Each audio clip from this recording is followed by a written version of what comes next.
Super soft तांदूळ आणि चणा डाळीचा आपण ढोकळा बनवत आहोत. 1 वाटी मी इथे तांदूळ घेतलेले आहेत, अर्धी वाटी घेतलेले आहेत चण्याची डाळ.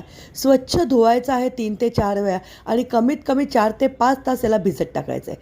4 ते 5 तासानंतर यामध्ये पाव वाटी आंबट दही आणि साधारण अर्धी वाटी पाणी टाकून मिक्सरला आपल्याला ग्राइंड करायचं आहे.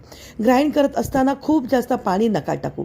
आता याची फाईन पेस्ट झाल्यानंतर याला कमीत कमी 7 ते 8 तास आपल्याला फर्मेंट करायचं आहे. फर्मेंट झाल्यानंतर यामध्ये आवडीप्रमाणे मी लसूण, आलं आणि हिरवी मिरची, मीठ मिक्सरला ग्राइंड करून ॲड केलेलं आहे.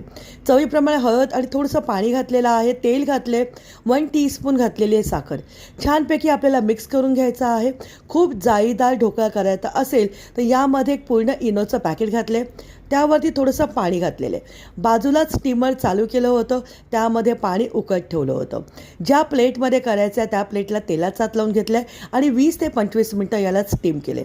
ज्या पद्धतीने आपण खमणवरती फोडणी घालतो त्याच पद्धतीने इथे तेल घेतले, त्यात मोहरी, जिरं, हिरव्या मिरच्या, पांढरे तीळ आणि भरपूर कोथिंबीर आणि साखर घातली आहे. अप्रतिम झटपट तयार होणार असा आपला हा ढोकळा तयार झाला आहे. हा ढोकळा फर्मेंट करून केलेला आहे आणि सॉफ्ट होण्यासाठी यामध्ये मी इनोसुद्धा घातलं होतं.